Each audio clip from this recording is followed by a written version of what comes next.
Standard 8 subject general science pollution lesson आपण पाहत होतो. रिझन्स ऑफ एअर पोल्युशन पाहिले होते. यानंतर सोर्सेस अँड इफेक्ट्स बघूया. एअर पोल्युटंट म्हणजे हवेचे प्रदूषण करणारे घटक म्हणजे प्रदूषके म्हटले जातात एअर पोल्युटंट. यामध्ये फर्स्ट आहे सल्फर डायऑक्साईड SO2. याचा सोर्स आहे factories where coal and mineral oil used as fuel. कारखाने ज्या ठिकाणी कोळसा आणि खनिज तेल यासारख्या इंधनाचा वापर केला जातो. याचे effects irritation of eyes, respiratory tract, excess mucus, cough, breath. डोळ्यांचा दाह होतो, श्वसनमार्गाचा दाह होतो, अतिरिक्त कफ निर्मिती होते आणि खोकला, दम लागणे यासारखे इफेक्ट परिणाम आपल्याला दिसून येतात. Then carbon monoxide, vehicular and industrial smoke म्हणजे वाहन आणि कारखान्यांचा जो धूर बाहेर पडतो यातून कार्बन मोनॉक्साईड बाहेर पडत असतो. ह्याचे effect lowered O2 carrying capacity म्हणजेच ऑफ ब्लड, रक्ताची ऑक्सिजन धारण क्षमता जी आहे याच्यामध्ये घट होते. देन ऑक्साईड्स ऑफ नायट्रोजन, नायट्रोजनची ऑक्साईड आहे वाहनांच्या धुरातून ही बाहेर पडतात. Irritation of respiratory tract and lungs म्हणजे फुफ्फुसे आणि श्वसनमार्गाचा दाह होतो. देन पर्टिक्युलेट मॅटर, हवेत मिसळलेले काही कणरूप पदार्थ कुठून निर्माण होतात तर व्हेहिक्युलर अँड इंडस्ट्रीयल स्मोक, उद्योगधंद्यातून वाहनांच्या धुरातूनही बाहेर पडतात. रेस्पिरेटरी डिसीज होतात त्याच्यामुळे, श्वसनमार्गाचे रोग होतात. देन डस्ट म्हणजे धूळ कुठून येतं तर व्हेहिक्युलर अँड इंडस्ट्रीयल स्मोक, उद्योगधंदे आणि वाहनांचा धूर यातून बाहेर पडते. याच्यामध्ये सिलिकॉसिस म्हणजेच काय तर यामध्ये निरनिराळ्या प्रकारचे सिलिकॉनसारखे जे कण असतात ते श्वसनमार्गामध्ये फुफ्फुसामध्ये आढळतात. याचे विकार निर्माण होतात. देन पेस्टिसाइड्स म्हणजे कीडनाशके, production and use of pesticides, कीटनाशकांची जिथे निर्मिती केली जाते आणि वापर केला जातो त्या ठिकाणीही निर्माण होतात.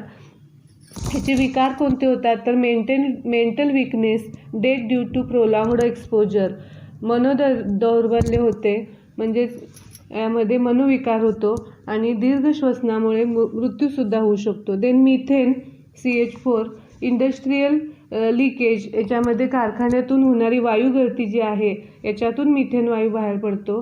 पॉयझनिंग स्किन कॅन्सर, विषबाधा होते, त्वचेचा कॅन्सर होतो. अस्थमा, रेस्पिरेटरी डिसीजेस, दमा होतो, श्वसन संस्थेचे विकार होतात. Then effects of air pollution on plants and animals, हवा प्रदूषणाचा वनस्पती आणि प्राण्यावरती होणारा परिणाम कोणता तर प्लांट्स स्टोमाटा गेट क्लोज्ड, पर्णरंध्रे जी असतात पानावरती ती काय होतात झाकून जातात, बुजून जातात. Slowing down of rate of photosynthesis, प्रकाशसंश्लेषणाची क्रिया मंदावते.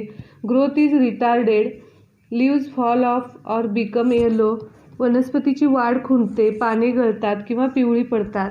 देन ॲनिमल्सवरती होणारे परिणाम कोणते तर रेस्पिरेशन इज ॲडव्हर्सली अफेक्टेड, श्वसनावर विपरीत परिणाम होतो. इरिटेशन ऑफ आईज, डोळ्यांचा दाह निर्माण होतो. Then effect of air pollution on plants and animals, याच्यामध्ये हवा प्रदूषणाचा वातावरणामध्ये कोणता परिणाम होतो आणि त्याचबरोबर वनस्पती आणि प्राण्यांच्यावरती त्याचबरोबर वातावरणावरती याचा कोणता परिणाम होतो बघा.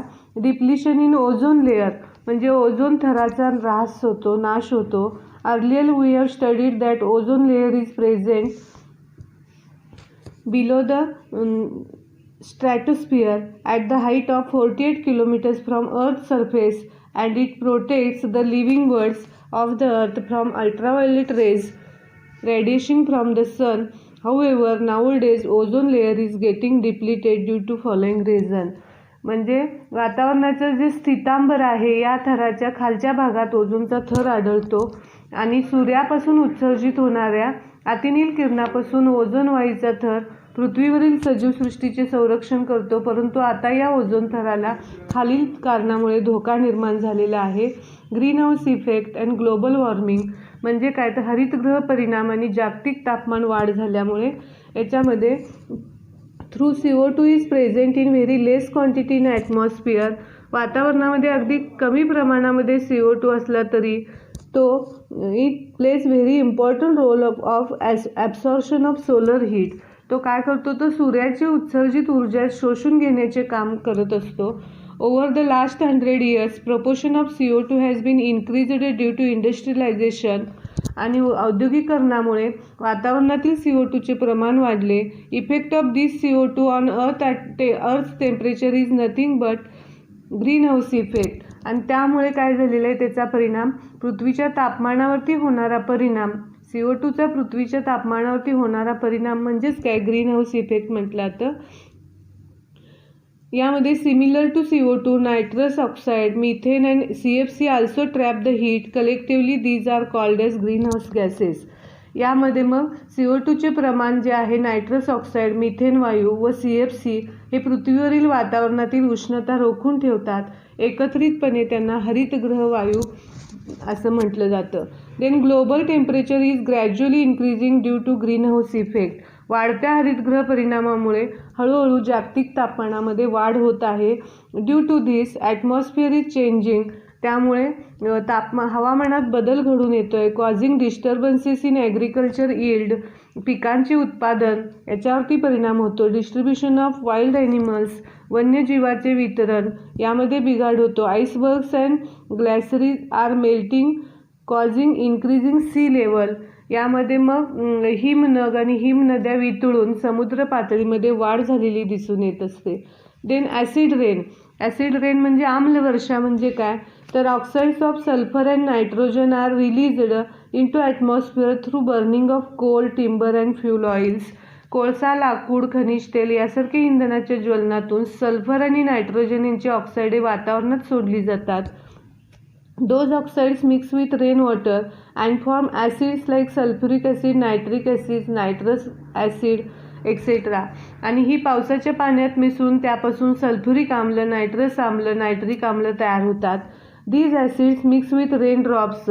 ही आम्ले काय होतात, तर पावसाचे थेंब आणि स्नोफ्लेक्स म्हणजे हिमकण जे असतात and come down as rain called as acid rain. त्यामध्ये मिसळतात. ही आम्ले पावसाचे थेंब आणि हिमकणामध्ये मिसळतात आणि जो पाऊस किंवा बर्फ पडतो त्यालाच आम्लवर्षा असं म्हटलं जातं. म्हणजे ॲसिड पावसाच्या पाण्यात मिसळतात आणि ती पृथ्वीवरती येतात, यालाच ॲसिड रेन म्हटलं जातं.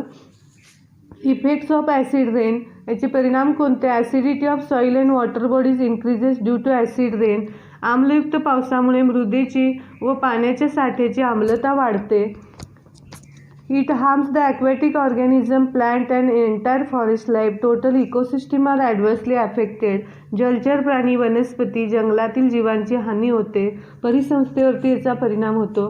Erosion of buildings, bust, historical monuments, bridges, metal idols, wire fences etcetera occurs due to acid rain. इमारती, पुतळे, ऐतिहासिक वास्तू, पूल, धातूच्या मूर्ती, तारेची कुंपणे इत्यादींचे काय होते, क्षरण होते म्हणजे गंजतात. Heavy metals like mercury, cadmium are absorbed by plants and thereby enter the food chain indirectly due to acid rain. आम्लपर्जन्यामुळे अप्रत्यक्षपणे कॅडमियम, मर्क्युरीसारखे जड धातू वनस्पतीमध्ये शोषले जाऊन अन्नसाखळीमध्ये शिरतात. Due to acidification of water in water bodies and pipes, leaching of metal and plastic materials occurs in water and thereby serious health problems arise. जलाशयातील जलवाहिन्यातील पाणी आम्लयुक्त झाल्यामुळे जलवाहिन्यांच्या विशिष्ट धातूंचे, प्लॅस्टिकचे ह्याच्यामध्ये निक्षालन होते, क्षरण होते आणि आरोग्याच्या गंभीर समस्या ज्या आहेत त्याच्यामुळे निर्माण होत असतात.